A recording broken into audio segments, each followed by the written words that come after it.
Good morning, folks, and welcome to today's school board workshop.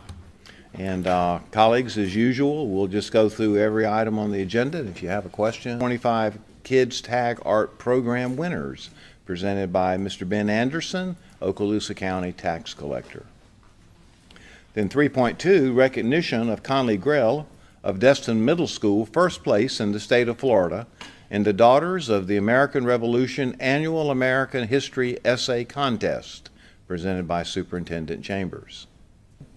Then Section 6.1, Northwest Florida State College Collegiate High School, a charter school and restricted fund of Northwest Florida State College financial statements and supplemental information for the year ended June 30th, 2024 and 2023, presented by Ms. Perry, Chief Financial Officer. Then we move to Section 7, Consent Agenda. First will be 7.1, the approval of the consent agenda. 7.2 is the approval of the minutes of the student disciplinary hearing of April 28, 2025, minutes of the workshop meeting of April 28, 2025, minutes of the regular meeting of April 28, 2025, all recommended by the superintendent. 7.3, Budget Amendment Number 7, Fiscal Year 24-25, presented by Ms. Perry and recommended by the superintendent. Mr. Chairman, I have a Yes, question sir, on that. Yes, sir. Ms. Perry, what is our FTE reserve? Because I see some of that's coming out of our reserve. Yes, sir. After that, I still have almost $3 million. I normally keep between $2.5–3 million. I had set aside enough money because the state had overprojected us listing for 24-25, Right. so I had set money aside in the FTE reserves, and I had set money aside to pay back the Family Empowerment Scholarships based on their projections. So between all of that, we were able to cover it. Do we have a policy in our district on is there a percentage of FTE reserve you try to keep, or? No, there's no policy. That's just kind of a rule of thumb based on 20 years of History, right. Yeah. Okay. Yeah. Thank you. Okay. All right, so that takes us to 7.4, monthly financial statements for March 2025, presented by Ms. Perry and recommended by the superintendent. 7.5, invoices to be approved for payment, presented by Ms. Perry and recommended by the superintendent. 7.6, school donations, presented by Ms. Perry, recommended by the superintendent. Mr. Chairman, I'd just sir. like to make a Yes, sir. comment on that. We're up to $440,000 in excess of that for the year. Yep. That's pretty impressive. Yep. And these are donations over $500. So the donations that come under $500 don't even register on that. Is that correct? Yes, sir. Good point. Thank you, sir. And Dr. White, Yes, sir. Mr. if Chambers. you don't mind, Yes, sir. if I go back to 7.3, 7.3, okay, that I thought there might be some more about that. Go ahead. and based on that question, and this is just an example, when you look at our budget that comes out every year, and you'll see it in this budget as well for the next year, and then you see that we're paying back the $17.9 million. That $17.9 million comes to us, that's part of our budget, so it looks as though that's money for the school district when in actuality it is not. So this is just the example where now that 17.9 is being pulled back. And so that amount of money, again, that's incorporated within our budget is truly not part of our budget. That goes to the Family Empowerment Scholarships. Which is what is called on the street the voucher program, correct? Correct. I just wanted to make sure that for the YouTube audience out there, because that's a little confusing to our constituents. And it's money we don't get. We're a pass-through entity for that money. And the reality is, of the number of vouchers that go out, the larger portion of those vouchers of students that receive it have never attended Okaloosa schools.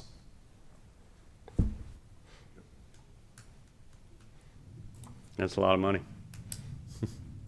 And I appreciate the clarification, Superintendent, because and Mr. Heinley too, because they list it as it would show as a positive on our budget, but it's moved out.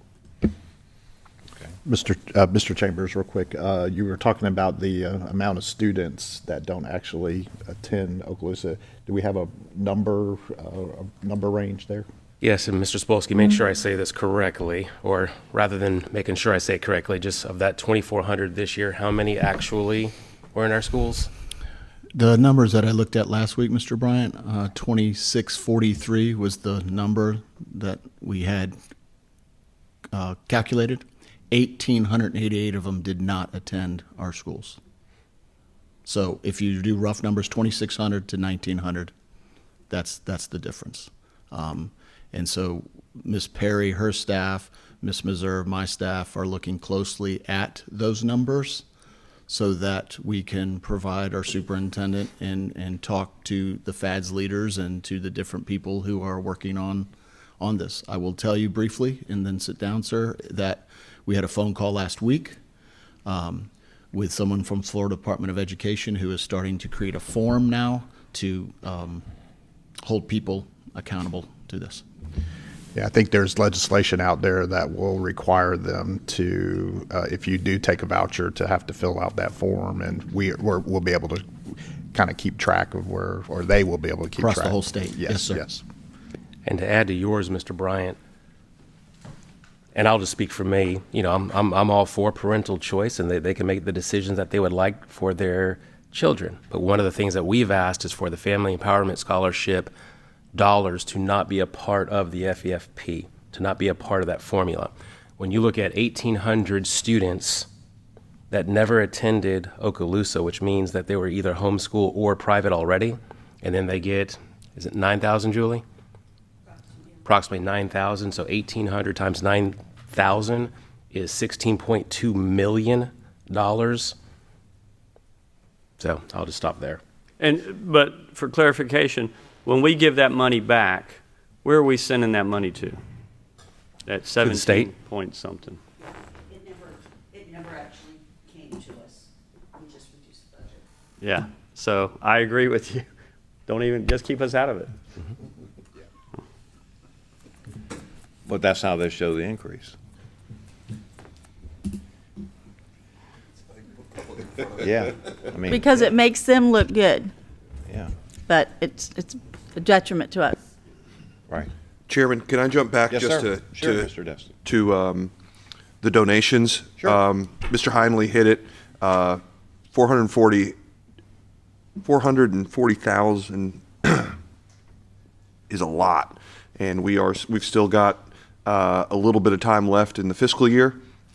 It's really remarkable how much this community really does put its arms around our schools, and we all know how difficult it is to try to make our budgets balance, especially in an environment where we're constantly trying to make sure that the legislature looks after us and all of the state's children.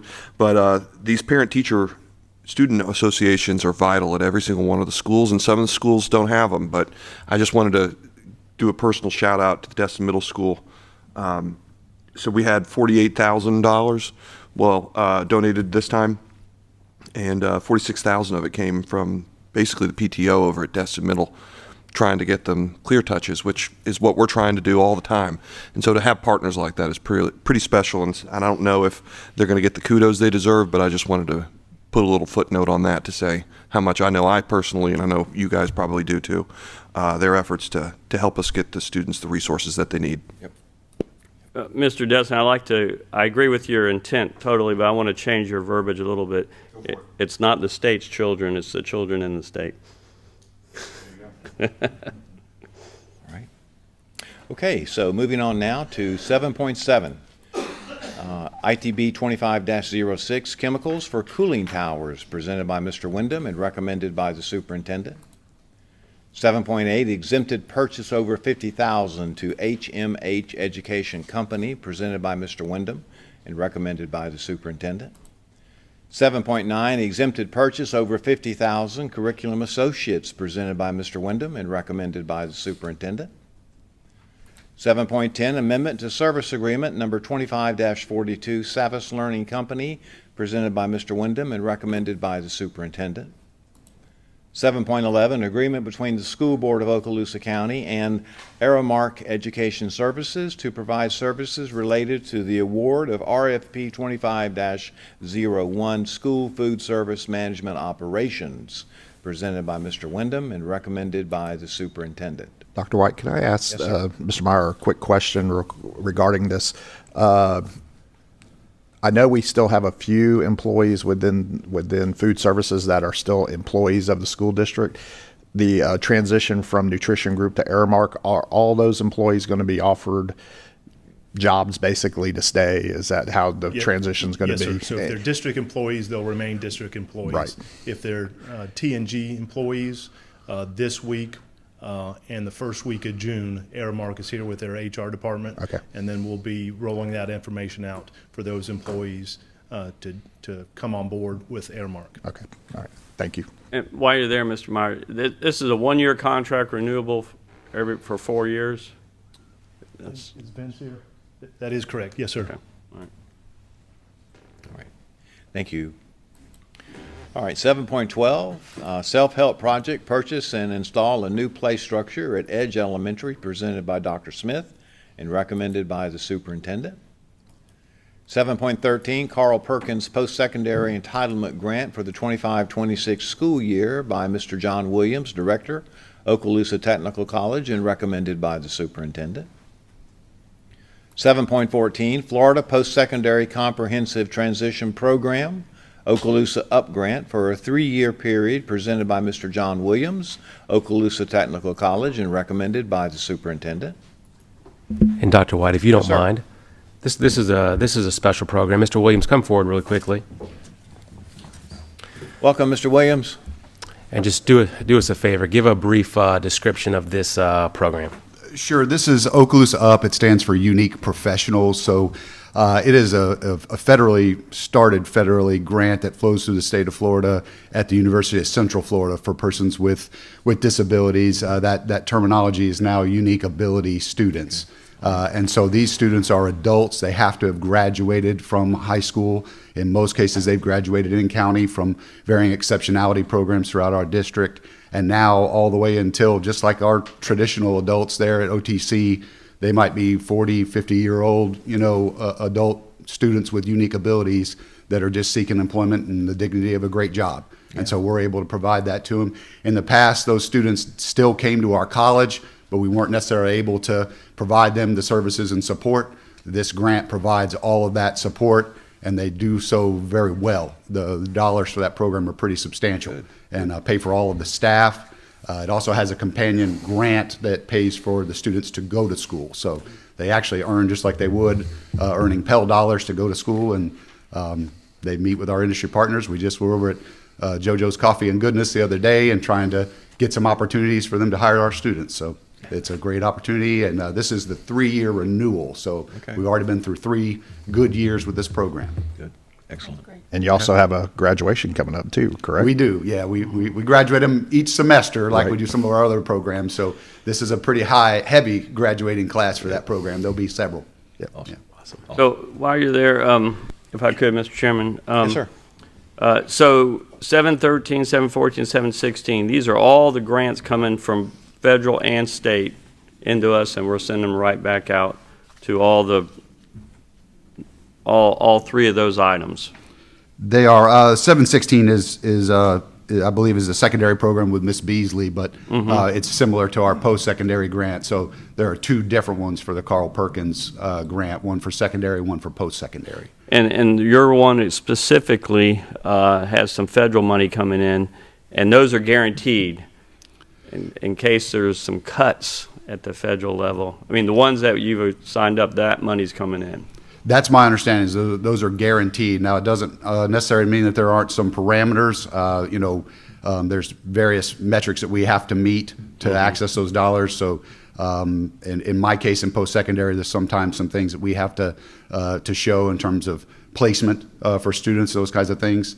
So it is guaranteed money, but with conditions, and we got to meet it.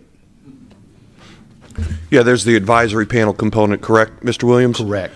So I've known John since high school, and we were both at Fort Walton, and we've been friends ever since. And he he got me before even I knew I was interested in running for school board, and got the restaurants and the ice cream shop involved in the advisory component of Okaloosa Up, where we go in about every year and review the program, make sure that they're meeting all of their metrics, and I can't say enough good things. Those kids are remarkable.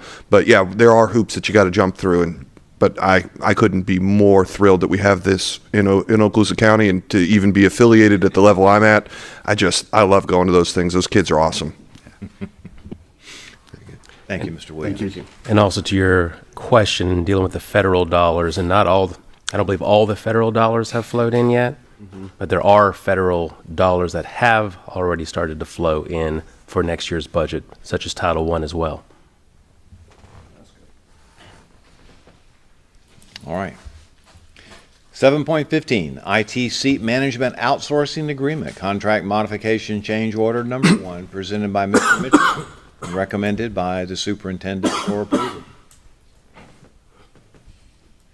7.16, Carl Perkins Secondary Entitlement Grant for fiscal year 25-26, presented by Ms. Jennifer Beasley, Program Director, CTE, and recommended by the Superintendent for approval. All right, that takes us through the consent and moves us into Section 8, Superintendent's Human Resources Recommendations. 8.1, Information Only, Employees on Admin Leave, presented by Dr. Hale. 8.2, Information Only, Deferred Retirement Option Program, presented by Dr. Hale. And then 8.3, Out of Field Report for the 24-25 school year, presented by Ms. Duron and recommended by the Superintendent for approval. 8.4, Department Staffing Restructure Curriculum, presented by Dr. Hale and recommended by the Superintendent for approval. I have a question on that one there, Yes, sir. Mr. Chairman. So I saw in there that the retiring specialist, 20% of the funding was Title IX funding. And the director coming in to replace that, is there not Title IX funding for that? Do we have any idea? No, sir. No? Okay. Just curious. Okay, anything further on that one? All right. Yes, excuse me, Yes, I'm ma'am. sorry. I just want to make, for clarification for the public, that we're not creating any new positions. This is just shifting around some people, and as mentioned, we have an employee retiring, and allows us to make that change. So it'll be a new position for the next year, offset by a Yes. position that's already there. Right. There'll be no impact to this year's budget. It'll be a part of next year's budget, and this does what we've done in the past. It allows us to have someone in place with your approval so they can hit the ground running in June. If there's any cause and effects of dominoes, it allows that to be in place as well. But in essence, it allows us to hit the ground running and get going in June. Right. Is the actual savings over $3,000? Yes, sir. All right, very good. All right, 8.5, Employment Separations, presented by Dr. Hale and recommended by the Superintendent. 8.6, Personnel Recommendations, presented by Dr. Hale and recommended by the Superintendent. 8.7, Employee Transfers, presented by Dr. Hale and recommended by the Superintendent. And then 8.8, Employee Suspension, presented by Dr. Hale and recommended by the Superintendent. 8.9, Reinstatement Reimbursement of Sick Leave Due to Line of Duty Illness, Injury, Medical Examination, presented by Dr. Hale and recommended by the Superintendent. And then 8.10, Leave Without Pay, presented by Dr. Hale and recommended by the Superintendent. No items on discussion at this time. Section 10, Construction Program Owners, Representatives, Business. And 10.1 is a report, sir, Mr. Heinley. We will have our construction meeting today at 11 a.m. and we'll report tonight in the regular meeting. All right, very good. Thank you. Remember that 10.2 and 10.3 are deleted, and that brings us to Section 11, our attorney. Your business, sir. One item, Mr. Chairman, I need to schedule an attorney-client meeting with the board prior to the next workshop on May the 27th at 8:15 a.m., and that is to review a matter of pending litigation, which is case number 2023 CA 1313. It's FSBIT claim number AL 460-56087. All right. Thank you, sir. Anything else? That was 8:15. 8:15 on May the 27th. You keep creeping earlier and earlier for us. Well, we have a disciplinary hearing at 8:30 that same morning. Oh, I got you. Okay. Might as well be at 7. Y'all don't forget, school some places starts at 7. Ooh. All right. Anything else, Mr. Attorney? No, sir, thank you. All right. Superintendent's business, out-of-state student field trip request, and then anything else you might have today, sir.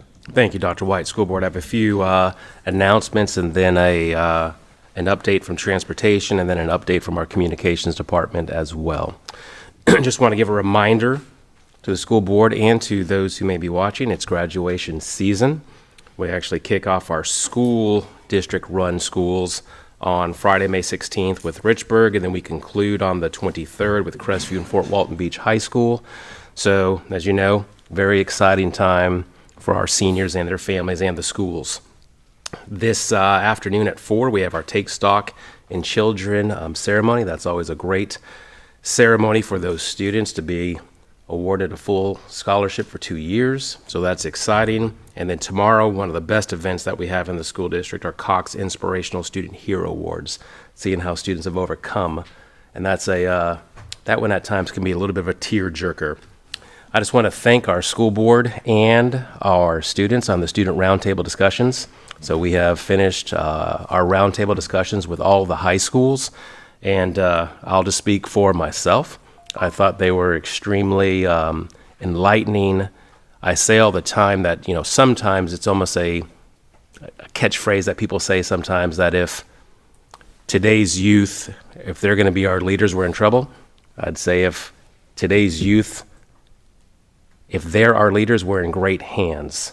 So I couldn't have been more impressed with their demeanor, how well spoken they were, their dress in terms of how they showed up, pieces that they brought up from budget to school start times to extracurriculars.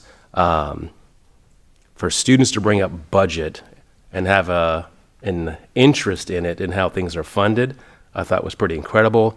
How they brought up facilities, and understanding of the half-cent sales tax, and then learning more about capital budgets, I thought was impressive. So again, I just appreciate our high schools for setting that up for us, and I appreciate the students and then each of you being there. And again, I always like to say, how many years ago was it, Ms. Ivanchek, when you whispered that? It was during COVID, so it was that first spring that we were in the COVID mode. So what was that, 20? So going right on around five or six times we've done. I'd like to, I know that you had, excuse me, Ms. Card take some notes.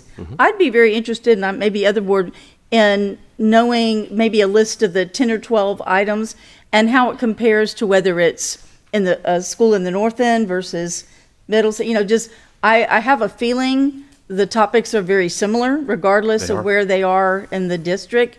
But at some time when it's convenient, I'd love to see that compiled list of the overall general topics that the students came up with. Absolutely. So Catherine and Hillary diligently took notes during that time. Friday was our last school with Niceville, so we'll get that compiled, and we make sure that we'll get each of you a copy of those notes. Be Great. exciting. Thank you. Thank you, sir. Also, just want to share with the board, I think as you know, student testing is well underway. We have some grade levels that have, I should say, some schools within grade levels that have fully tested, but no one is completely done yet. But a lot of testing has occurred. We are, the beauty of the testing now is you can track it along the way. So Joe Pete is tracking data every day. So it's fun to watch. Okay, so more to come on that. I do want to say, with the budget, this is probably I'll use the word historic, and I could be wrong, but I think this is a historic budget season as the governor, the House, and the Senate look to end this session. Right now, in terms of where we are, is a couple things, and I'm just going to kind of look at this and read it because it's changed. It was supposed to come back today and then end on June 6th, and usually it takes 8 to 10 days to formulate a budget. but some of that is changing. So right now, the final budget, it's not necessarily ready for consideration at this time. And I think there are some conversations between the House Speaker and the Senate President. So where it was supposed to be done by June 6th, which is still the goal of the Senate, I think the House has said that this could go all the way to June 30th. So you think about that. School districts across the state, and I'm not going to say that's 67 out of 67, but of course, you know, they get their staffing patterns out there, so HR can do their piece, finance can do their piece, and of course, those schools can be prepared for the start of school. If nothing happened until June 30th, schools would be in an interesting race to start the 25-26 school year. I'm very happy for the work that Julie and our senior staff has done to look at where the current proposed budgets are and to be able to be prepared for the upcoming school year. As you know, across the state, there's some school districts that have already started negotiating. We were prepared to start at the beginning of June, and we'll have to see where that lies. But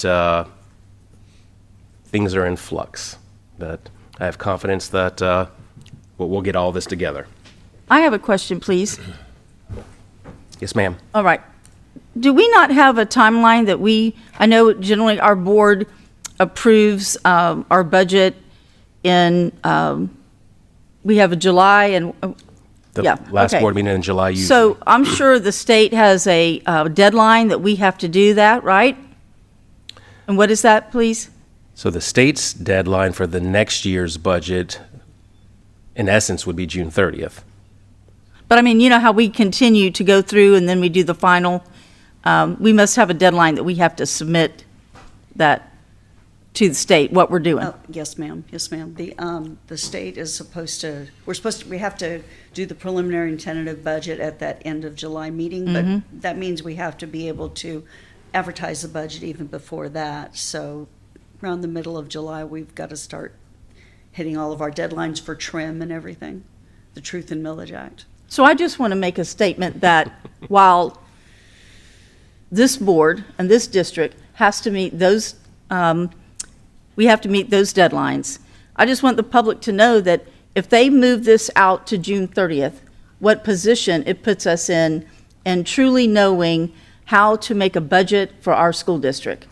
So I'm just going to state that out, that I think it's ridiculous that they hold us off this much. It puts us in a lot of turmoil, and I just want it publicly known that this is not anything that's our district or this board, that we're ready, and we're going, and as you said, Superintendent, and as always happened, this board and this district will do what we can with what we have to get school ready and going. We always have, we always will, but I think the public needs to know, because it may not come out in the general media, the position this is putting us in. And if I could just follow up, Please Ms. do. Vanchek, and certainly I concur with your statements, and I'd just like to express appreciation to the superintendent and his staff, because in light of not having those budget numbers, you are preparing a budget anyway. Yes, sir. So that we can do business. And I know that you are looking at some of the forecast for the state budget, and I appreciate your efforts in preparing a conservative budget in anticipation of what may prevail in Tallahassee that will affect us. And I appreciate your forthrightness on that. I appreciate your phone calls and sharing that information. And Superintendent, I appreciate you directing your staff to produce that budget. I'll just say, though, you may want to have one or two others in pencil somewhere else, because whenever Tallahassee, whenever they meet, well, we just don't know what will come out of it. But thank you for doing what you've done. Thank you. Seems like the longer they take to meet, the less we get. And I would say, Dr. White, to your point, and the board knows, we've been working on this budget for months. I think we were at a point where we thought where we thought maybe the budget would be, and I think some adjustments have been made, so therefore we've adjusted accordingly. And to your point, in terms of if there are any adjustments going forward as we get to June 6th or June 30th, we do have other lists of items to be prepared. But right now, I'm proud of our senior staff, finance, also working with schools on different topics to get some input as well, to be in the spot where we are right now. This is a difficult budget season. Yep. All right. Anything else, sir? Yes. Okay. Sunspra. Yes. Sunspra. Silver Award in Digital Media and Publications. But now that I'm reading that, that does not sound for Sunspra. But Sunshine State School Public Relations Association. So basically kind of leading to what we do for on the communication side. As you know, we had the annual report that we prepared last year. So as you know, BitWizards partnered with us. BitWizards won an award for that publication. And now on the school-related side, we won a silver award on that. So Mrs. Card was there to receive that recognition on behalf of our school district. As you know, she led that venture. We also had Mrs. Demers, who plays a strong role in that, getting all the pictures and all the animations, and then Ms. Card working with district staff and others and BitWizards to get all that together. So that's a great recognition for our communications department and for the school district. And she did, and they did such a good job. They're preparing this year's annual report right now. That will be going to BitWizards in terms of highlighting all the things that happened this school year. So just appreciate the work of everybody involved in that. And then the last thing that I want to say is I want Mr. Meyer to come up. So transportation, I take the school board back to about 5 years ago. We had the oldest bus fleet in the state of Florida. And I used to say we didn't want to be number one in that. And so Mr. Meyer's been over that department for a good amount of time. As you know, Mr. Gore has now stepped into the role of leading transportation specifically, but wanted to give an update to the board so you can kind of see where we are in multiple fronts, not just school buses. Thank you, Mr. Chambers.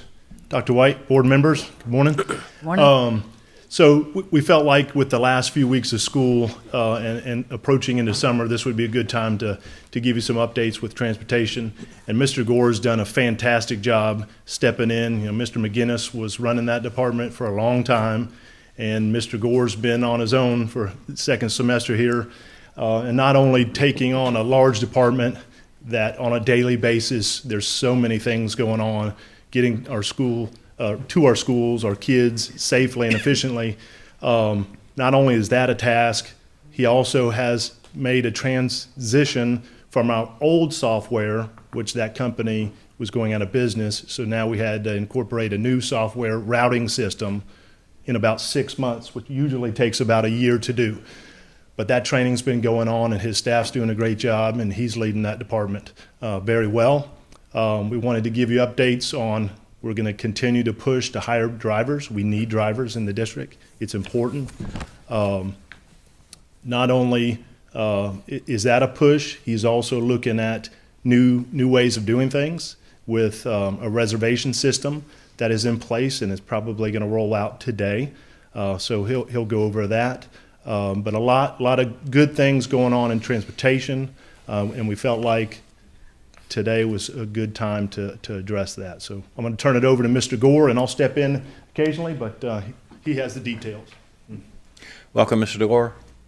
Good morning. How are y'all? We're good, Doing thank great. you. I'm going to have to buy Mr. Meyer lunch after that intro. So I appreciate the opportunity just to take a few minutes this morning and highlight some of the positives in the department, discuss some challenges, and then also just offer a preview of where we're trying to move as a department as a whole. I've enjoyed the past 8 months. I've learned a lot. Mr. McKinnis, my predecessor, taught me a lot. But we have a great team down there, so just want to highlight where we're headed. So I always like to start with the positive, as Mr. Chambers alluded to. We've made great strides in updating our fleet. So just some general numbers. In our entire fleet, we have 224 buses. Approximately every day there's 151 on the road. That's our primary fleet. We hold about 73 in reserve in case there are breakdowns, accidents, inspections. We have to bring our buses in every 30 days to inspect them, make sure they're roadworthy, and we document that for the state. So when those come in for inspection, we put a reserve bus out there on the road while it's in the shop. As you can see, the north end is obviously our biggest with 101 buses. Our primary fleet, we have 80. We still have 3 that are non-air conditioned buses in the primary fleet. We hope to alleviate that with this next bus order. But what we do to offset that is we look at route distance. And so we try to find the shortest routes. I believe one is Bob Sykes, Davidson, and maybe another Bob Sykes route. But we condense those routes so students are not on the bus for extended periods of time without AC. Niceville, you can see we have 51 buses. In the south end, we have 72. And as you can see, since 2021, we have ordered over 100 buses, and they have been delivered as well. All right, now some of the challenges. Staffing, it is a challenge for us. As you can see, we still are dealing with a shortage of drivers. Obviously, that was triggered with the COVID pandemic, so we're still struggling to get back on par with that. Crestview, and I'll have to forgive my eyesight, I overestimate my youth. So we have 57 drivers up in Crestview. So currently we have 7 routes that are not filled. And so what we do, and in collaboration with the union, which we appreciate them working with us, we do have 20 non-transportation personnel driving. So you're talking about football coaches, regular coaches, teachers. They step in and fill those gaps for us. But with those 20 additional personnel, we're still 7 drivers short, and that's if we're fully staffed. Okay, so where it can get a little hairy in the mornings is if you're 7 routes short with everybody showing up to work, and then at 4:30 in the morning somebody calls in sick, somebody has a car breakdown, that can cause a domino effect on some routes, and trying to build it while you drive it almost, to borrow a little metaphor. So Niceville, we have 23 drivers. We currently have 8 routes that are currently not filled. And then Fort Walton, we have 34 drivers with 7 currently not filled. So again, the effects, what we do to offset that is we'll consolidate routes. You may hear the term double run. That's kind of the dreaded term, where a bus has to go out and do a run, come back to the school, and pick up a second run. That typically happens when we are short-staffed and we have multiple folks calling out. A lot of times I'll go cover the phone in an office, whoever's hurting the most, because we may have all office personnel out driving, so that way we have phone coverage and communication with parents. Dr. White, I have a question for Mr. Yes, sir. Gore Sure. regarding transportation itself as far as the bus routes. So, you talked about double fill and, double runs and things like that.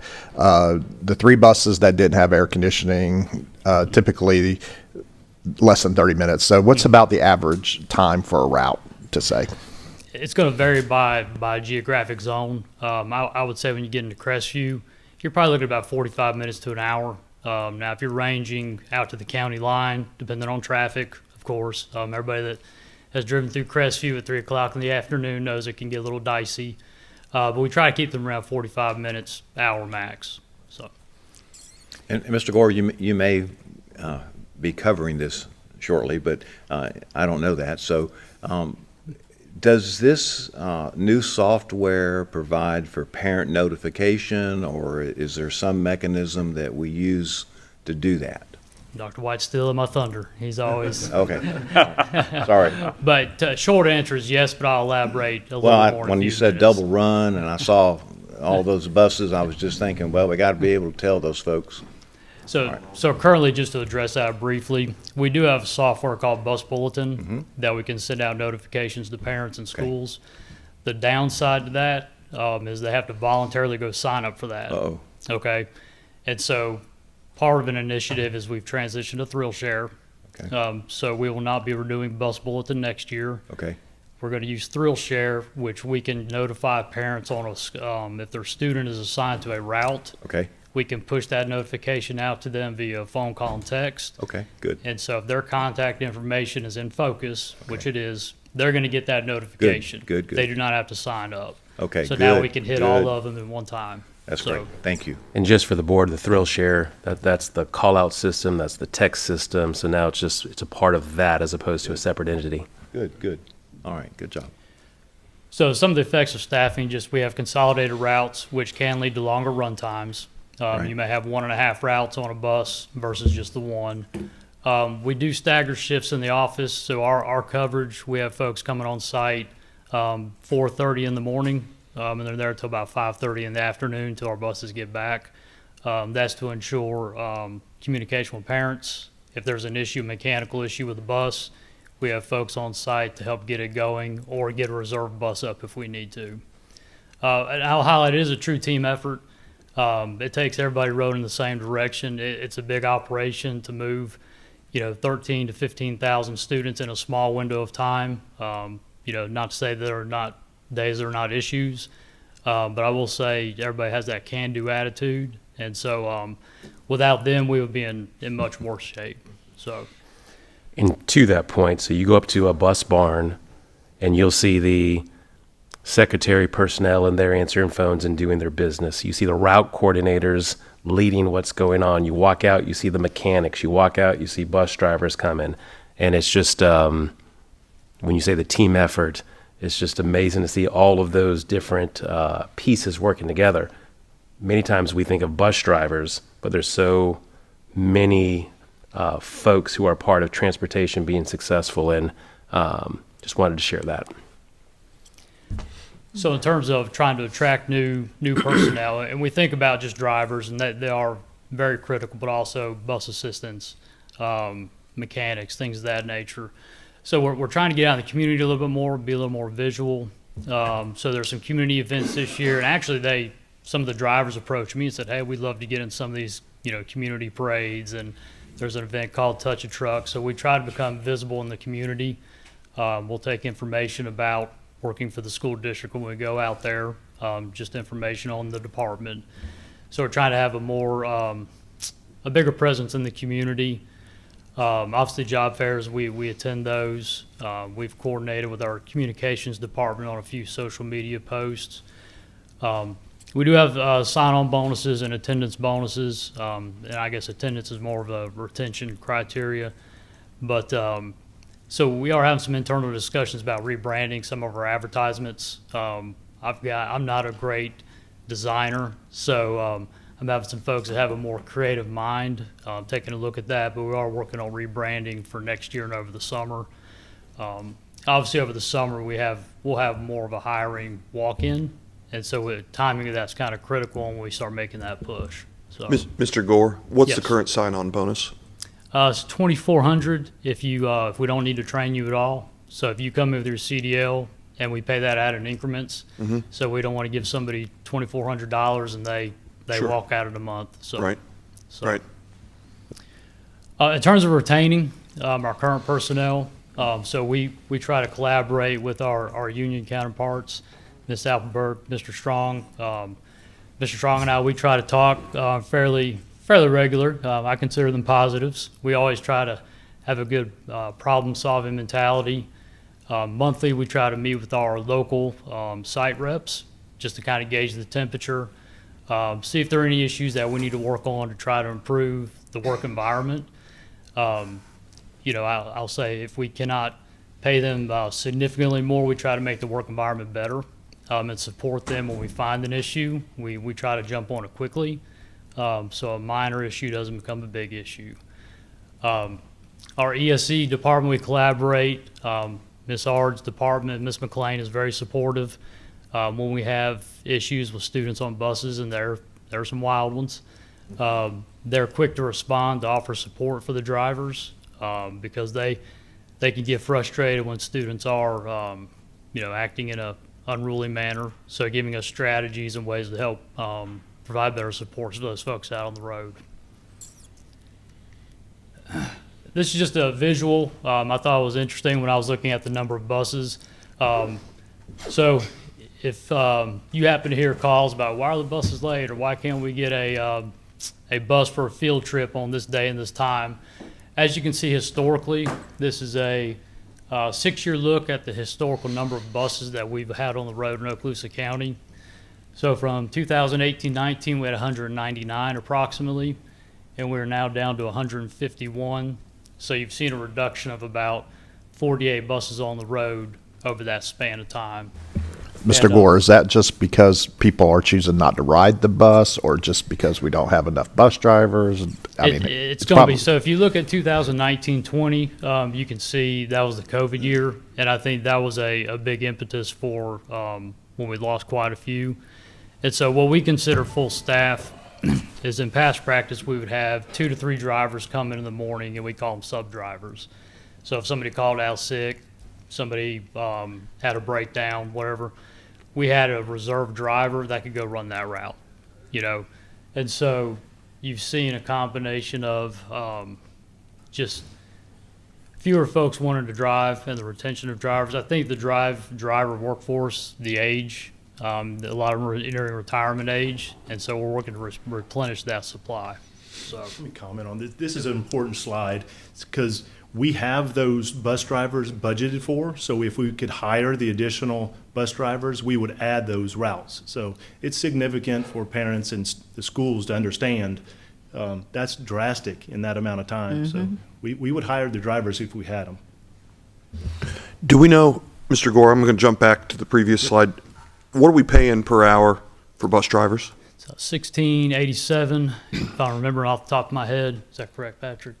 I'm trying to remember. But it's 1687 off the top of my head. So, Which go ahead.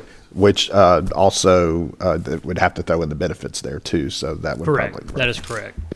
And sometimes it is hard to compare hourly wage. Sometimes it is apple to oranges across districts. Sure. So I'm always hesitant to talk about, you know, hourly rate and, Sure. you know, I mean, I have my personal opinion on that, so I'll reserve that for another time. So. Well, my challenge when I was running for this office was a lot of folks approached me and said, you know, the kids are on the buses for too long. We need more bus drivers. We need more bus drivers. And so, you know, you start digging into the issue and you find out there are a lot of reasons why we're struggling. A portion of it is we also have to recruit in an environment where Walton County pays them more. And I understand why Walton County is able to do that, because we have an apple and they have an orange from the amount of students and the size of what we collect. So the slice for ad valorem every year, so they're able to spread out more money across fewer kids. So we're fighting that to a degree. So that kind of puts us in a bind on how do we really throw more money at the problem if that's really going to. I also got the understanding that the environment on the school buses can be very, very challenging for these drivers, because not only are you driving that big giant piece of heavy equipment down the road, the disciplinary problems that the teachers talk about in their classrooms are perhaps amplified even more with a group full of kids and they got earbuds in and they're not listening and you're trying to keep everybody safe. You know, so I wonder if there is any room for improvement from a policy standpoint for this board to be able to intervene, to give more power if there is something we're not doing to make the environment on that school bus a little bit better, so that if we can't pay them more, at least these drivers understand that they're not going to just go into an absolute zoo every single day and then like, listen, you can't referee any of this stuff because we're worried about X, Y, and Z. That's just sort of the environment, and I get that is more than probably in your bailiwick, but it's something I hit 3 or 4 different times during the election cycle. And since we're on the topic, I was just going to bring it up. No, absolutely. And some of the conversations I have, and I think you hit the nail on the head with drivers, and certain routes are more challenging than others, okay?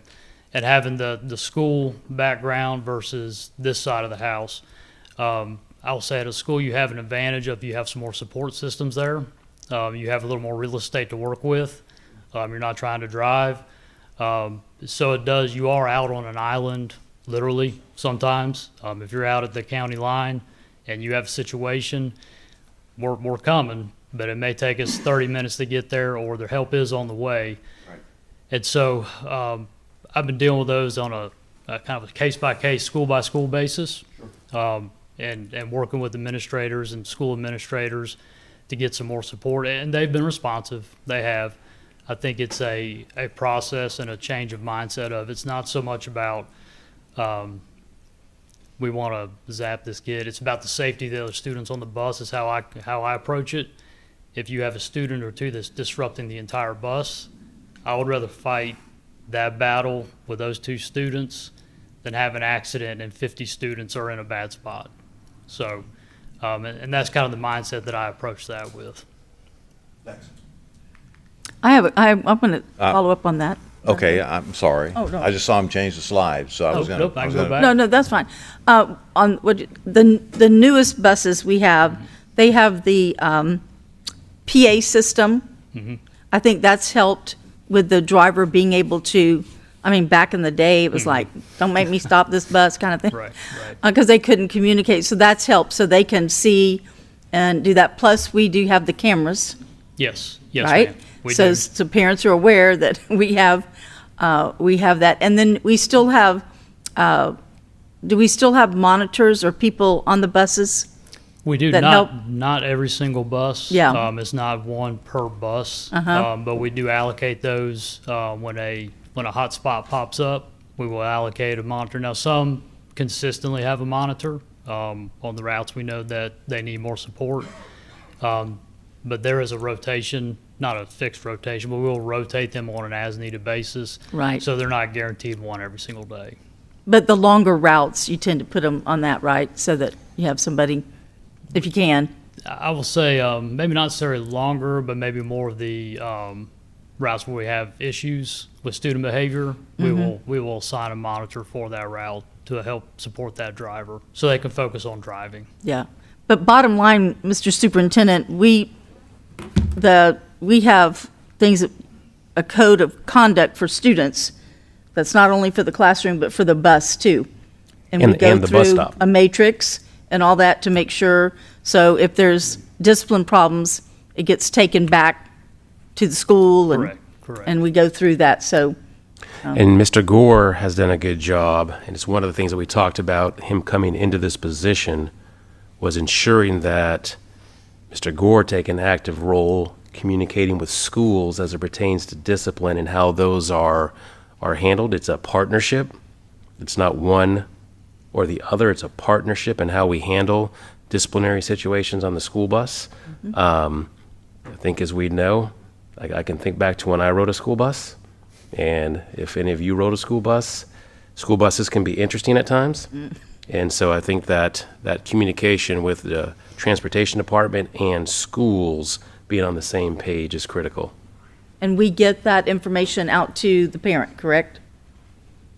Which part? About the conduct, whether it's in the classroom or whether it's on the bus, we have rules on what that needs to be. Schools do it. Schools communicate that. Right. Yes, ma'am. Thank you. So Mr. Gore, my question was regarding the previous slide. That's helpful for me to know. And what I'd also like to know would be the numbers of students transported along with those figures, because that might give me a little more detail in looking at. It looks like our fleet's going down, and I guess that would make sense if the number of riders was going down, but they may not have. Yep. So that would be something useful to have Sure. for me. Sure, we can All get right. that for you. That's Okay, not very a good. problem. Thank you. All right, so route development, we're approaching route development season. So we have approximately 770 routes. So we do 385 in the morning, 385 in the afternoon, just to split it down the middle. So over the summer, how we develop routes is we use historical ridership numbers, and then we also bring in folks over the summer to evaluate the routes. So we'll look at ridership and say, okay, this is the traditional route, this is who rode it last year, and we'll circle back to the reservation system in a second. So over the summer, we'll also develop routes and bring in our route evaluators. So we pay folks to actually come in and drive the routes. Software is great. I think technology is great, but there's no substitution for boots on the ground, in my opinion. because software may not know that you can't make that left turn at 3 o'clock in the afternoon, or there's a low-hanging tree limb, whatever it may be. So we look at safety and efficiency, safety being the primary. The first 2 weeks of school, there's always surprises. Somebody may pop up that we didn't know was going to ride. And so what we typically do every year is for the first 2 weeks, we will not adjust the route. And the reason we do that is if we have an issue on Monday, let's say the first day of school, and then we try to adjust it on Tuesday, and then we need to adjust it again on Wednesday, you're in a constant state of flux on your stops and your stop times. So we kind of lock them for 2 weeks. We let the dust settle, and then we can be more strategic in our communication to parents and our changes. If you're changing with something still in flux, it's like fighting a Rubik's Cube that's rotating. So we let the dust settle. That way we could be more strategic on how we communicate. So proactive versus reactive. So Dr. White, this is going to lead into your question. So a new initiative and the direction we're headed is our reservation system, which is going to allow us to be more proactive in our routing. And what we're asking parents to do is, one, tell us if you're going to need transportation next year, if you don't, or if you're not. And if the answer is no, we're going to select no, submit, and then we're good to go. If you are going to need transportation, our past practice has been we go historical ridership, we drive around the first day, we pick up whoever's on the bus, okay? Which can lead to overcrowded buses or routes that need to have somebody come back in and fill in on the back side of it. So trying to collect data on the front end so we can plan our routes a little more efficiently. Is it going to solve every single problem the first week? Absolutely not. But the goal is to greatly reduce and help us make better decisions on the front end, so our adjustments are less on the back end also. So this is just an example of the form that we're asking parents to fill out. It's through their Focus Parent Portal account, which should be going live today. It has been live actually for the past week. We've gotten approximately 2,600 responses so far. Dr. White, to answer your question, we have about 13,500 riders this year. So we're about 20% response rate on our historical ridership so far. So this is just another screenshot of the form. We asked them to enter their address, where their student would be picked up in the morning and dropped off in the afternoon. And also there's a box at the bottom if there's additional information we might need to know. Sometimes a student may go to grandma's house on Wednesday, every Wednesday. That's something that we need to know, primarily for when we have a sub-driver. So if the regular driver's on that bus and they know that Susie's going to grandma's house every day, it's not a problem. But when there's a new driver on there and he doesn't know where grandma's house is, that's when we have our issues, and that's when we get our phone calls. So, and this is a one-time form, is that correct? One-time form, okay, yes, so sir. It's not something that parents would use to change the method of transportation. No, no, sir. This is a one-time, it's done, and then if they're going to do that, there's another procedure likely at the school on how they do that. Yes. Okay. If they need to change their physical address, contact information, things like that goes through the school. Right.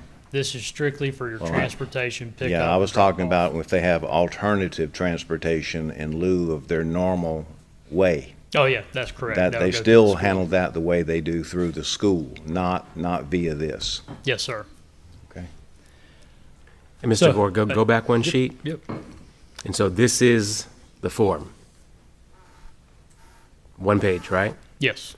And then what percent, approximately, what percent of families have additional requests for transportation? In terms of like Not their normal route. I would say 20 to 30%. Okay. Would be a good estimate. So on this form, and just for the board, so the vast majority will fill out 1, 2, 3, 4, 5, 6 slots on this Correct. form. Correct. Okay. That's correct. So this kind of leads us to where we're headed as a department. Okay, so we collect all this data. That's great. Okay, what do we do with it now? Okay. So we were notified in November. We were with a current software vendor. Okay, and they notified us that, hey, we're going to do away with our routing software. Okay, it's going away. So we had to start scrambling, and we started evaluating different vendors, and so we did settle on one called TransFinder. So once we collect our reservation data and focus, okay, we can feed that into TransFinder. Okay, that helps us build capacity on buses. How many buses do we need to allocate to a school, to a route? Do we need to take stops off of a route and adjust? And so what you see in front of you is just an outward-facing view of what parents will see in the public. So we're not live yet. We've not put this out to the public. This is just what it will look like once we're there. We're going to finish out this school year with our current vendor, okay? So there's not a change for parents with 3 weeks to go in the school year. But once we close out this year, this will be the new look of how parents can look up their attendance zone or where their bus stop is going to be for next year, okay? This is Highlands County. They're actually live with it. So very similar functionality to what our parents have now. In the top left-hand corner, you can type in the address of where you live. It'll show you the attendance zones for the school. So I believe it's Okeechobee High School, and I can't remember the other two. So that will show them what zone that their student will be attending. And then it also drills down on where their bus stop is located, and it's hard to, I couldn't scroll in too far without making it too fuzzy. But that blue circle would actually be the address, and then the green plus, orange plus, that's actually where the stops will be located. So that parents can zoom in to see exactly where their stop will be located. It also tells them on the left-hand side the location as well as the pickup and drop-off times. So that is the primarily most used function for our parents, is where is my bus stop at. Now, Dr. White, to circle back to your question, can we notify parents through this? They do have an app that you can download. The caution on that, while we're not rolling that out right now, is you have to sign up. You have to put in an email. You have to sign up. So that takes us back to our bus bulletin issue. So What does the app do? Does it tell them where the bus is, or? So you can push out notifications. So if there's a late bus, you can push out that notification. Okay. Multi-year down the road, you can let parents know where's the bus. Wow. Has your student checked in on the bus? Yep. Have they unloaded from the bus? Good.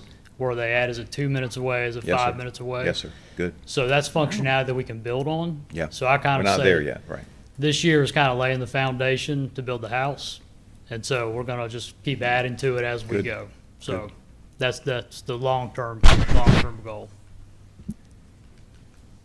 Well, having a kindergartner grandchild riding the bus, I have some interest. We'll get them there safe. So, all And right, thank you for your time. I have a question, Mr. Gore. What is it used to be they had to be under, was it 2 miles? What is it is that still the same, that they get bus service? They Yeah, can ride the bus? So 6 through 12 is 2 miles. If you live under 2 miles, we do not provide transportation. Our elementary students, if it's under 1 mile, we do not transport. Now, we don't get funded if they're under 2 miles at all. So it doesn't matter if you're K-12, if you're under 2 miles, we don't get funded. But we call them courtesy riders. So that mile for elementary, we will transport. Okay, thank you. And just reiterate, when we talk about the 2 miles, is that an Okaloosa school district policy, or is that a state statute? That's state FTE. And Dr. White, if I can just shout out to Mr. Gore. I know Mr. Myers probably you're going to have to buy him lunch. You don't have to buy me lunch, because when you were appointed earlier in the year, you know, it was always, Mr. Chambers has always given us the latitude to reach out to people instead of going right through him to the source. We knew Mr. McGinnis was retiring, so I gave Mr. McGinnis a break and called you. And I will just say that, of course, it was first day of school, happened to be in my neighborhood, and you know, I think that you did a great job of handling that professionally. I was really impressed with the fact that you contacted the parent right away after I, you know, told you the situation. Both of us even went out and we mapped it out ourselves just to make sure we were, on doing the right thing. And I just appreciate the fact that you took that and you took a situation that, of course, we all know the first week of school, we all get bombarded with the bus questions or the drop off and all that good stuff. But you did a great job of handling that. And so far, anytime I've called you, you've been very professional, and you've taken the situations and made them positive. So I think that's a good thing for you. And I know that's going out throughout your department. And I know a couple of months ago, Mr. Chambers and myself and Mr. Meyer, we had the chance to go to the North Transportation. And, I think everybody that was there that day was, one, they appreciated us being there, but we also found out that what's at school supplies, what is traditional crowns, pencils, paper, and all that, in transportation is not crowns, pencils, and papers. It's tools. It's the things that keep the buses rolling, and that's the questions we were getting, about things like that, how we can help them as a board and as a district make their jobs, better situated and all that. So good job so far. Well, I appreciate the kind words, and I would be remiss if I didn't mention just the true team that is in the department. You have our route coordinators, Miss Berry, Miss Jinks, Miss Ruskowski, shop foreman, Mr. Banks, Mr. Roberts, Mr. Bell, the drivers, the assistant. I mean, I could go on for hours about what they do day in and day out. And I say that because their effort and their professionalism, that frees me up to take on initiatives like software, reservation systems. So they're really in the trenches, fighting the battle with the drivers, with the aides, with the mechanics. So that frees me up to try to make some improvements and be a little more innovative to help make their jobs easier and hopefully better down the road. And that's the ultimate goal. So thank you for your time. Thank you. Thank you, Mr. Gore. All right, Superintendent, anything else? All right, the last update, and this comes from a group who oftentimes is behind the scenes, but they do a great job of communication with our families, with our school district employees, and with the community as a whole, and that's our communications department. And I wanted Mrs. Card and Mrs. Demers just to share a little bit of information, and then they have a short video to kind of highlight the work that they do.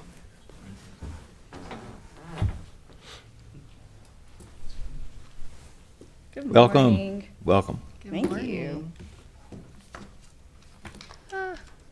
Okay, I'm Hillary Demers, as most of you know, but online they may not. Digital media and communications specialist. If you see me out and about, I'll just tell you communications specialist. And I'm Catherine Card. I'm the public information officer, and happy to be here almost 3 years in, so in this new role, so really enjoying it. yep. And we're going to start with Catherine and her public information office duties. Okay, so in a nutshell, folks probably ask, well, what does a public information officer do? Well, at a county level, comparing it to, say, maybe a national level, those of us that follow politics in the news, probably my role is very close to what the White House press secretary does. I'm the point of contact for media, asking questions. In fact, I just got an email from Channel 3 wanting to interview and talk about our mental health program for the school district. So it's just having that that two-way line of communication where it's very consistent, where day-to-day I'm handling media inquiries, setting up interviews. I'm also helping with the communications piece of the external, of pushing out all the good news that's happening in our school district. Helping to promote the achievements of our students and our teachers, our ribbon cuttings, the groundbreaking ceremony. Those are things being very strategic and pushing that out to all of our media, which we've got a pretty healthy list from covering Pensacola all the way up through Mobile to Panama City, where we have multiple entities from broadcast, TV, and radio. So they are totally looped into what we are doing as a school district. We're also pushing out information. Hillary talked more about like newsletters and such, but that media distribution list also does include our elected officials. So a lot of the elected officials' aides. That's why there's a lot of times where there's like, hey, we would love for this commissioner to come to this event. So it's been a really great way for them to know what is happening as a district and being able to plan accordingly to be involved in sharing in the good news of what's happening in Okaloosa schools. Catherine has been a great addition to the team. She helps me with not only getting that information out that our community may not have seen to begin with, because we're pushing it out on our channels, but to get it on not only local but national news is a great addition to our district, because we have a lot of great things going on. She also helps me coordinate my efforts. So I help with marketing not only all of the departments within the district, but also all of the schools. I'm here as a phone call away to help them with their social media. I help run our social media. We do newsletters, and I help with our website. We also have a webmaster who is a contract, and she does a fantastic job, but I'm just kind of the local that can help with little things and help answer questions for our principals and webmasters. We also, like Catherine mentioned, do the call outs. We give out good news and sometimes some alerts as far as, informing our parents and our staff of things that are going on in our schools or to prepare for. About a year ago, we developed a weather communication plan that is a detailed outline of what everybody, senior staff, Catherine, myself, our backups and their backups. Many layers. Case, yes. There's a plan for almost anything, and if there's not a plan for it, there's enough information to develop a plan quickly. And we basically take the decision that is made at the senior staff level and get that information out. So while I'm writing scripts, she and our senior staff are calling people in the community to update them, let them know this is coming, so especially you guys are not blindsided by information. Right. We can make sure that you guys are able to field questions as well with the correct information. Right. We want the correct information.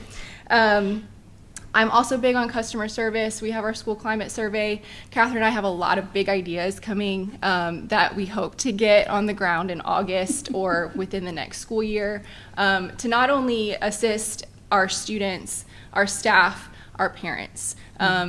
They need to feel like they are welcome in the district. I hope that they already do, but we want to further that effort, make sure that when they step into the school, they feel like they have a place there, make sure that our students feel safe, and make sure that our staff members have a voice. So customer service is big there. And then we have a few platforms that I manage. We have our website, which is also our call out system. So Apogee runs ThrillShare, which is call outs and website. Each of the school districts has a website, and then like Okaloosa Public Schools Foundation, our charters have some entities within that, so we communicate with them on those things and field any questions they have. Yep. And then on a pretty regular basis, I think we've already hit like the 80 mark on the press releases, so there is growth. We had about 75 last year. We'll surpass 80, this year, and being able to push that information out, also sharing that internally, so that way principals, assistant principals, they're also aware of what's happening. And I think to talk about some of the things that Hillary was saying about the messaging, it's really important for us to have the one voice. I think we do a very good job of that. It's been great having the accessibility to the superintendent, our senior leadership, also with Danny Dean and the Office of Safe Schools. We're not going to be immune. There's going to be things we all know is going to happen, and being able to get ahead of that and running the narrative, I think that helps greatly just to diffuse any of the misinformation that's going on. And of course, we're not going to get away with it 100% of the time, but I think we do a very solid job in ensuring that our one voice, our messaging is getting out so the public understands what the accurate information is. Okay, so we have a nice little video. I'll jump in and tell you how much I do appreciate the hard work that you guys put in that regard, because all of us, with the exception of Brett Heinley, who's smart, we have presence on social media, and we can see how terrible. Mine's coming. How terrible it is from just, it's like, social media is a manure spreader, and I'm telling you, it has outlasted its utility in my opinion, but it's real, it's out there, and we have to deal with it. I just, in my short time period on this board, have been on the receiving end of just watching how quickly, just at a viral pace, just bad information gets put out there, just snippets of things, and people run with it as the gospel truth. A lot of times just wanting to have something to say to somebody else, but it is such a challenge to stay in front of, and I can tell you guys how much I've appreciated the communication that you have given me, and probably similar to other board members, so that when I get jumped in the line at the bank with somebody saying such and such has happened at the middle school, don't you know, I'm usually ready to be able to disarm, diffuse, calm down, and redirect, and that has been very, very valuable. But you guys have done a really, really good job in that regard, at least with my experience with you guys. So I just wanted to take an opportunity to say thank you for that. Yeah, no, we appreciate it, and you all have all been very gracious every time I've called you. You've always taken my call, and that means a lot. And certainly what Hillary was saying about not being blindsided, we want to ensure you have the information as we are receiving it. And also thanks to like our strategic partners. I mean, not too long ago we had a tragedy of losing, you know, an employee, you know, outside there at Edwin's, and luckily between the sheriff's office, the Fort Walton Beach Police Department, when they're sending out the messaging, you know, they're very gracious in including quotes from the superintendent, or having, again, that one voice where it's across the board. People are seeing the same information. I think with our strategic partners, that's been important too. And even our chambers, they've been a great partner in terms of sharing all of our information, but from at that higher level of working with the school district to ensure that, you know, we're sharing accurate information. So thank you for that. Thank you. We ready? Okay.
I think the computer is excited.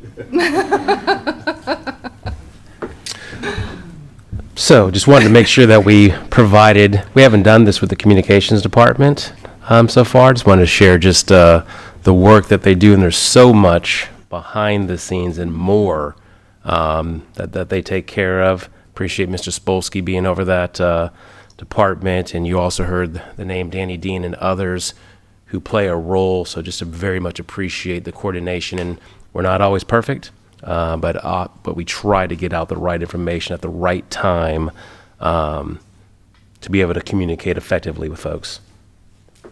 Yes, and you really have a vital role, and I appreciate everything you do. Having a little bit of background in some of that, I know what that takes, and I want to congratulate you on the Sunspro Award.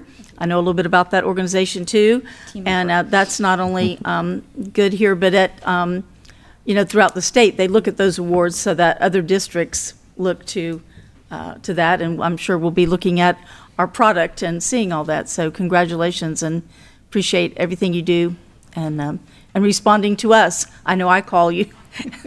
Did you see? And so we're on that social media stuff, right, Ms. Card? Yeah. Yep. So thank you, ladies. You do a fabulous job. Thank you. Thank you. And I would echo the same thing. And I know when Ms. Card got hired, I thank Mr. Horton for all that he did for our district. But I remember telling the superintendent, we can't keep relying on Mr. Horton to do the job of something that's as vital as a public information officer, and then also having a media specialist to help tell the story of our district. And I would say since this team's been put in place, y'all have done a remarkable job of not only telling the positive story, because we are in competition. And I've said this since since the voucher program, all the parental rights things have come out, that we are in competition and we have to show off all the good things that we have to offer. And y'all have done an amazing job with that. And I remember coming back from an FSBA conference and seeing Sunspra, doing all these awards. And I remember asking Catherine, hey, we need to get you a part of Sunspra here, like that. And we eventually, got in contact with somebody over there. And I'm glad to see that Sunspra recognizes that we have an awesome team here. And that made my heart feel good that Sunspra, recognized our district. But I will also say that for those that follow me on Facebook, I don't always give credit, but I have to say to Hillary, thank you so very much, because she does take some good pictures with us board members, and she'll send them to me and say, hey, use these. And of course, I have to wait for her to make her post before I'll do my post, but she does a good job of finding our good side, so I appreciate that. So. Thank you. All right, very good. Thank you. Thank you. Thank you. Thank you. And that is it, Dr. White. Okay. All right, sir. Very good. Thank you. All right, so colleagues, we'll move to section 13, board members' announcements. And Mr. Heinley, sir, I'll start with you. Okay, I'm going to go back here and talk about the roundtable that I was with the SOUP last Friday, I think it was. Excellent idea. Really enjoyed it. They blocked 8 to 10. I was like, no way we're going to spend that. We spent all that time and would have kept going. I mean, the kids really had some great questions, some statements. It was we need to keep that tradition going. I will tell you that they were blown away by the budget numbers. When they started asking about money, they were like, wow. Like most of the public, really. I mean, it's eye-opening. Number 2, Mr. Gore, kudos to you. It sounds like you're in triage every morning when you roll in there. Thank goodness for summer, right? And it looks like your LIMFAC is employees. If we can solve that problem, it will make your job and your task a whole lot better. Comms, excellent. You've been in place since I've been on the board, but I heard that when you guys got together and started this as a actual job and not an add-on to someone else's, you elevated the whole district, and I appreciate that. And I appreciate those polite calls about did I RSVP to something. So I do appreciate that. Shout out to Richard Hernandez, the drama theater director at Niceville High School. I attended Hello Dolly this past weekend. Tremendous. I mean, that was quite the show. I was pleasantly surprised. The talent was just a great event. Let's see, last but not least, I have 2 questions for you due to Mr. Destin. Today is the 12th. Who was the 12th president of the United States? Anybody? Zachary Taylor. Oh, very nice, very nice. He did die in office. On the 4th of July. He did? I did not know that. Yep, Okay. right after they did the ribbon cutting, for the Washington Monument, they had a big picnic and he died from food poisoning. Oh, yeah, okay.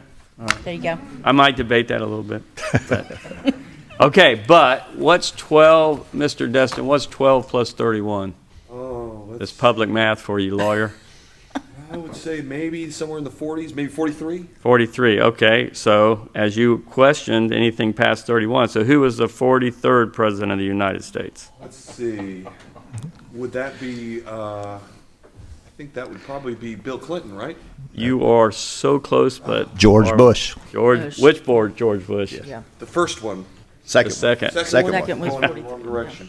41 and 43. That's all I have, Mr. Chairman. All right, very good. Dr. White, Yes. you'd find it interesting at the last roundtable discussion, I peppered Mr. Heinley. I said, who's the 11th? Who's the 18th? Who's the 20th? He got them all right? Yeah. Got them all right? Yeah. Good. But like Principal Morello said, he could say the wrong thing and nobody knew if That's right. All Yeah. right. All right, Ms. Ivanchek. Yes. Yes, the roundtable, it's just fabulous. It's I wish everybody had an opportunity to meet with those students that you come out just energized and very interesting, and they don't make it easy. They hit you up with some questions that We got to look at each other. And so that's good. We need that. And so I'm glad that we do that, and I think it's great. All right, couple of things from, speaking of the my school roundtable, let's talk about Baker a little bit. They just came back from state track and field, where the girls 4x100 relay broke a school record and placed. And then Will Sloan, who's only a sophomore, got a silver medal for javelin throwing, 175 feet. So he's in the top 15 javelin throwers in the state and all grades, and he's just a sophomore. So we're going to see good things from Will Sloan. So congratulations to the Baker Track and Field. On the Public Schools Foundation, been very busy, big spring. We just had our 3rd annual financial literacy workshop at Crestview High School, and that went very well. That was back on May 2nd. And I'm talking about getting donations and so forth. Those are the official ones where people write the checks, but our community does so much, like on this, so many volunteers, sponsors for food and things that, that aren't official donations that don't go down, and appreciate all those people who came out to work those booths and help those students learn how to buy a car, all those other things that were so important. So that went very well.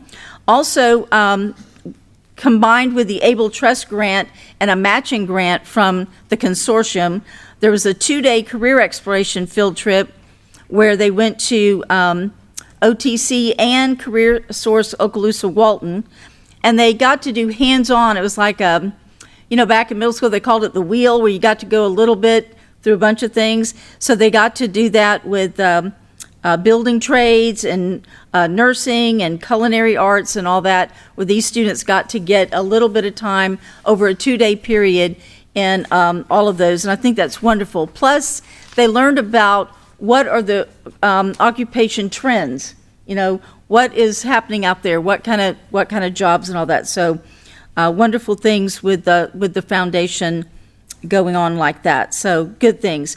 Also want to appreciate the community and others who came through last week for Teacher Week. I saw on social media big things coming out of the schools for recognizing the teachers, whether it was a breakfast or a lunch or bringing goodie bags or whatever it was.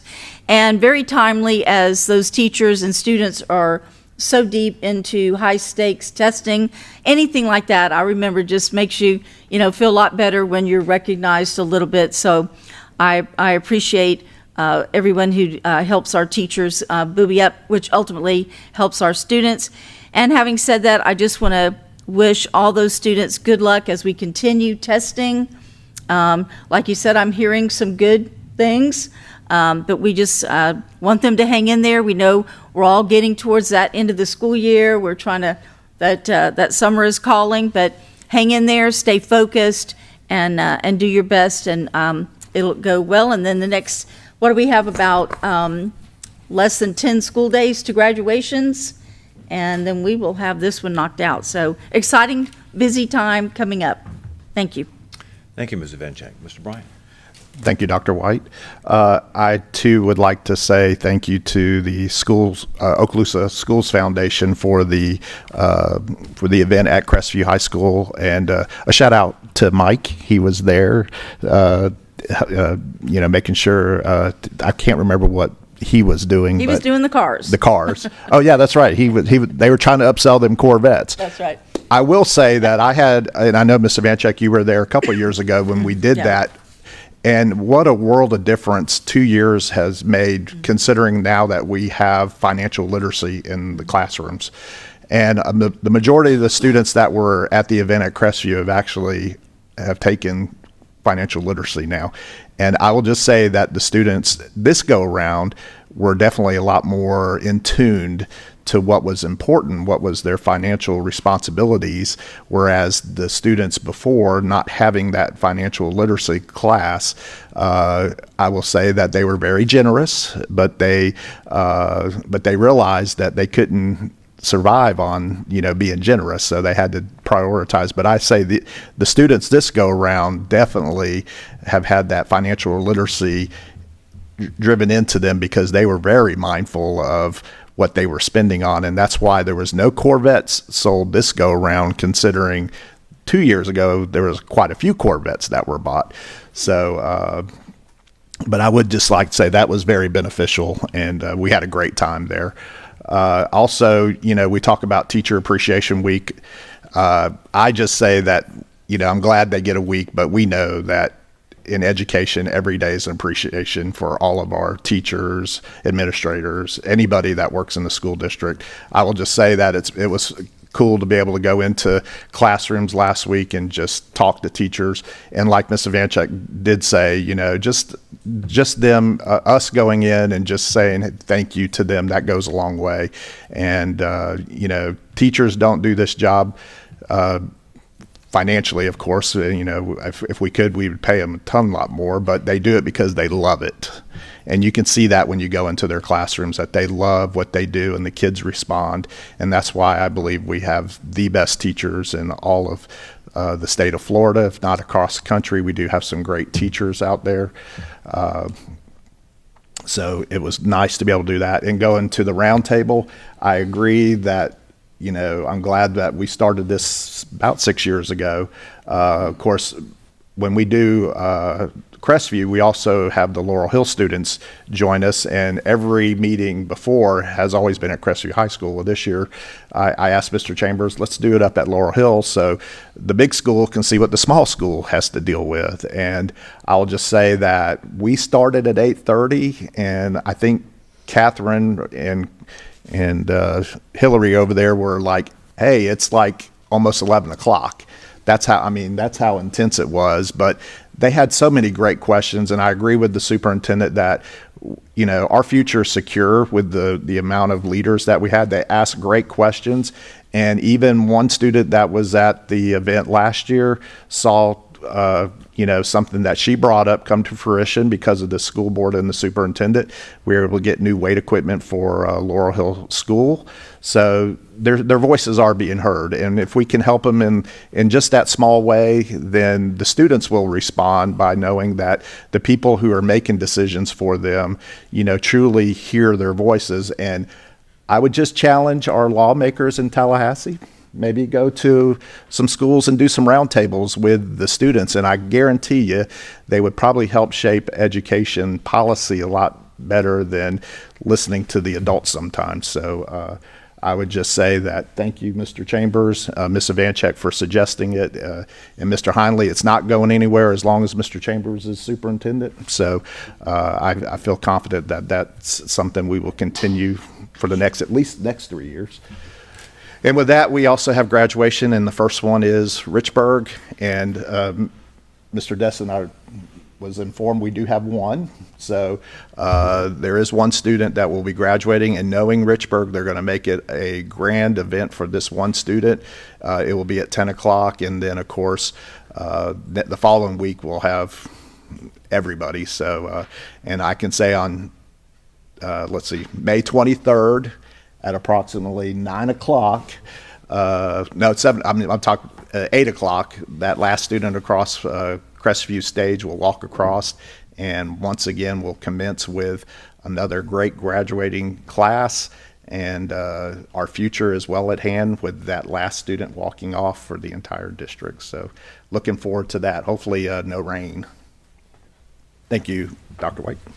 Thank you, Mr. Bryant. Mr. Destin. Thank you, Chairman. I just wanted to say how much I appreciated the invitation from Mr. Bryant and Ms. Martello to go up to Laurel Hill School last week and sit in and congratulate all of the students that were receiving not only senior awards but academic awards. I will tell you that is a special school. That is a really, really neat school. It is so small, but everybody knows everybody. I mean, in a very intimate way. And it just harkens back to like a very heartwarming period in time that we just don't see very much anymore.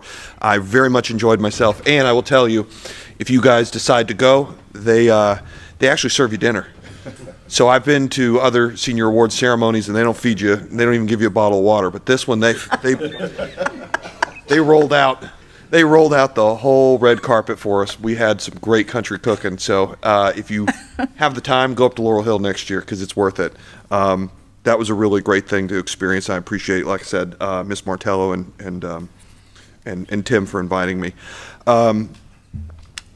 In the doing big things front, I know that we had at our last regular meeting, Ms. Brownsberger brought the students from the Fort Walton Beach speech and debate team to not perform, but to advocate and persuade us, and it was a great experience. And afterwards in the parking lot, I said, when's your next competition in the fall? Can I come watch? He said, actually, we're going to have our large Northwestern Regional Championship for speech and debate on the 10th, which was this Saturday. And so I got the opportunity to go watch over 100 kids, 13 schools. She is growing that program leaps and bounds.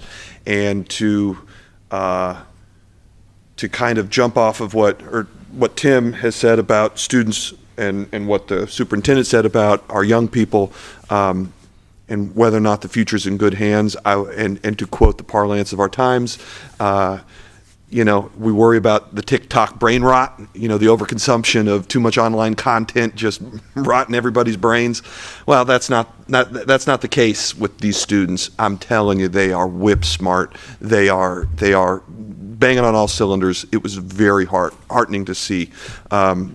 And that's happened right here in Okaloosa County. So a shout out to those guys. That was a heck of a cool event. And then lastly, as I was walking in the event, and I'm not trying to get Mr. McElroy to buy me lunch. He was there at 10 o'clock in the morning with his maintenance guys cleaning up a roof leak. We've been struggling to get the leaks fixed on the roofs all over the district, and they're working really hard. But as soon as the rain quit, you saw how hard it was on Friday and Saturday morning. As soon as the weather broke, they were on the roof on a Saturday cleaning up. And so just a continued thank you to the maintenance guys trying to make sure that our facilities keep up.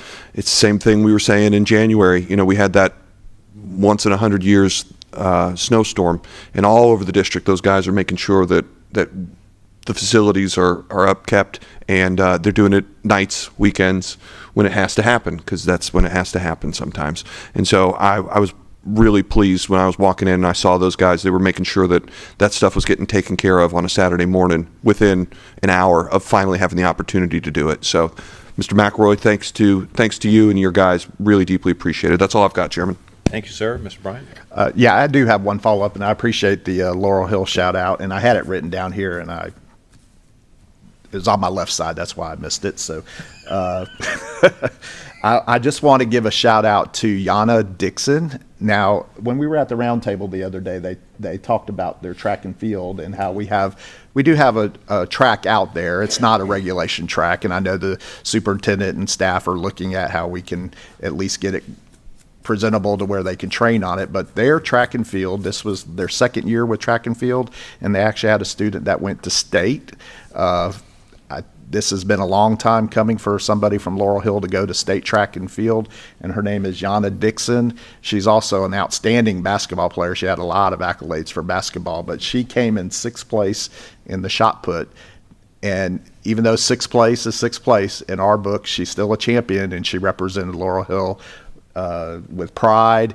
And all the Facebook posts that I saw from Saturday, she was just really excited. She also did a video thanking everybody. But Yana Dixon did a great job of representing the smallest school with the biggest heart. So thank you, Dr. All right, yes, sir. Thank you. All right, so that'll take us to section 14, public comment, and then we have adjournment. Is there anything else, Superintendent, Mr. McInnes? Staff? Associations? This workshop is adjourned. All right. Great job, sir. Thank you. Long one.